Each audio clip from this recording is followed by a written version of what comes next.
Good evening, PTSA. We are here to talk about the wonderful, amazing, phenomenal, dignified Dr. Pompilio. splendid. So guys, let's first start off. If you could think of one word other than dignified to describe Dr. P, what would it be? Innovative. I feel like he was really welcoming to ideas and changes to the school. I'd say gracious. Like, he's very, like, as much as, like, he has that, like, you know, like, that face where it's like, oh, I'm all, like, angry. Stern face. Thanks. Yes, that stern face. He's actually a very, like, if you go talk to him one-on-one, he's a very nice guy. He's very open and, like, open to hearing ideas. I would say ambitious, because he's always looking to make improvements in the school, and I feel like he's always looking for a way to just push us forward as a community inside Central. So I think that's important as well.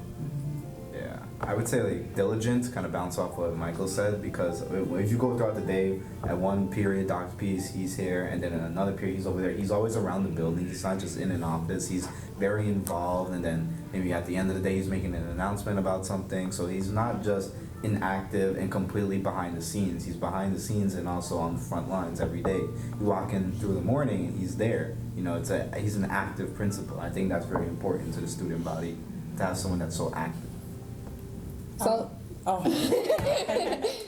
he's also just really caring, because he cares about everyone, and he's always like, I was gonna say kind of like open, because like again with Samaya said about being innovative, all of us have so many ideas, and he kind of just schedule an appointment time, and he's really open to listen to your ideas, try to make sure it can actually happen, and tell you like the possibilities. So I think that's a great quality Dr. B has.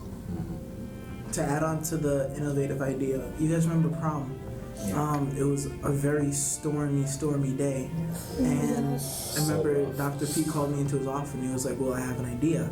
We're gonna, instead of having the pre-prom walk, since it was storming, Dr. P decided he's gonna try something new, have us go in through the auditorium, walk around, go on stage, take pictures.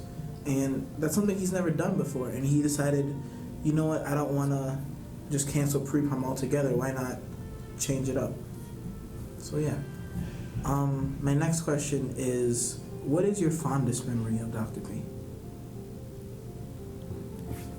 I'll start with mine. I was talking about this before, and it's not the nicest one, but it was a fun. So on my first day of school, since I was new, Dr. P, I had my headphones in, you know, I didn't know it was a rule yet. It was my first day. I was walking in the hall, so he pulls me by my shoulder, and he's like, Mr. Lombardo was there, and he was like, oh, she's new, you know, don't be mean to her, like, she doesn't know, like, what's happening. And he was like, you can't wear headphones. But then after that, like, he was actually very nice, and, like, he explained it to me. He was like, why? And it was, as much as I don't agree with the rule, I understand why we have it, and I comply with his rules, and he was actually very nice and understanding. Then he introduced himself to me, and it was actually very nice.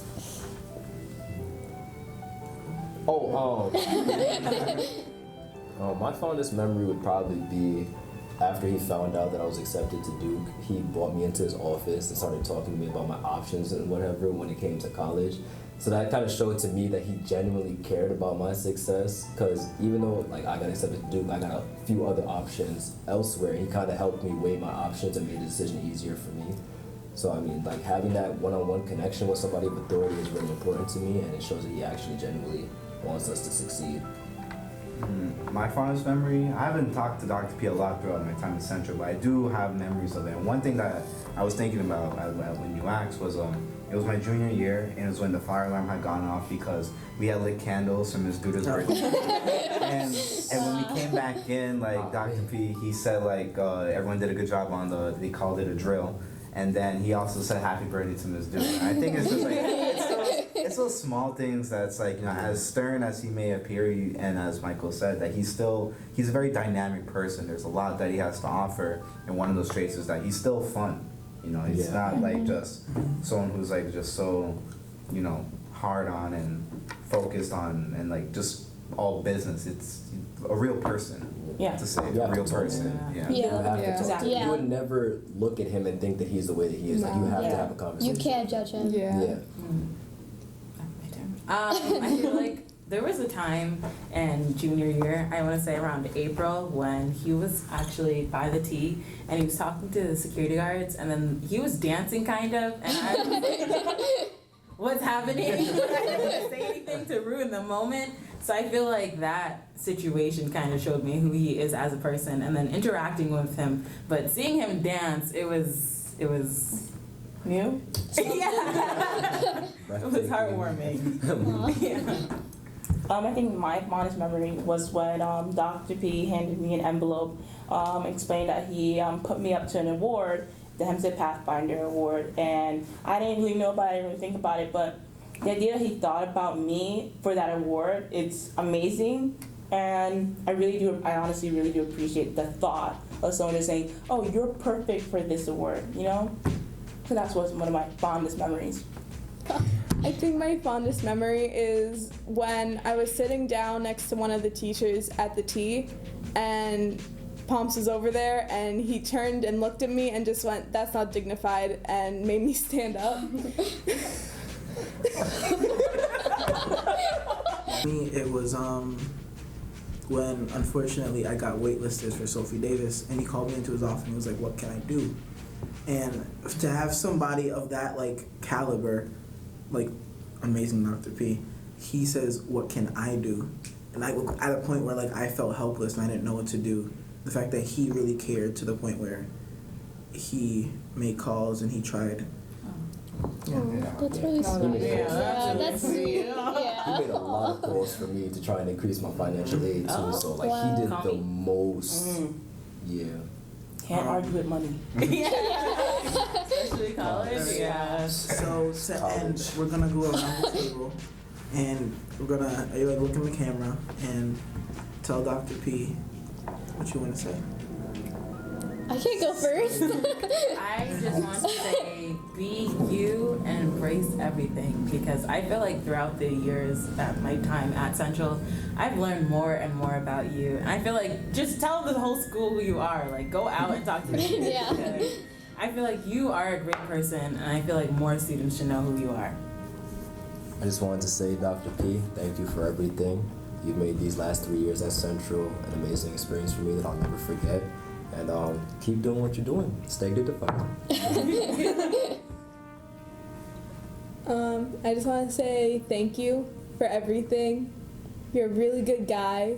I couldn't imagine anyone else being my principal. And yeah, don't listen to all the haters because you're cool. Thank you for making these last 3 years so memorable, and for keeping us safe, and for making sure that Central's running in tip-top shape, and for embodying all that you preach for Central. When someone looks at Central and see all the different attributes, I feel that you, Dr. P, you encompass all those attributes that we strive to be. So just don't ever lose that. Although it's only been like a year and a half, I'm gonna say thank you for like everything you've done, for being very open. I'll always remember you as a William Howard Taft lookalike, hands down. And thank you for just like being there and like running a phenomenal school. Like I've been to 2 high schools now, and I have to say like all the experiences and everything that like you do, I know as much as like as people might not agree with it, you do it for a great reason, and I think you should like make that clear because you're doing great. Just keep doing what you're doing. Thanks from not only me but my parents for helping out FBLA with the trips. Totally appreciate that. Thank you. Like, I don't think we can express how much. Yes. Again, money is not something you play with. But but again, thank you for like making my high school year fun and open, because you do an amazing job, and again, you should really explain to students who you are so they can Let get them know. the same opportunity that we had. I just want to say, even though I am right there, I want to say thank you very, very much for all that you have done for me, all that you continue to do for the school. You are Central. Central wouldn't be what it is without you, and I think that no matter where you go, where I go, I'll always remember you. And I think I speak for all of us here, all the faculty, everyone here, when I say that you need to write a book. Yes, Yeah. yes. Title, I'll buy it. Title 2 Stay is dignified? Stay Stay Dignified. dignified, yeah. And Give us 10%. Give me 10% reimbursed. from all of us to you, thank you, Dr. Pompilio. Thank you. Thank you. Oh, maybe? Are we waiting? I guess we're waiting. Okay.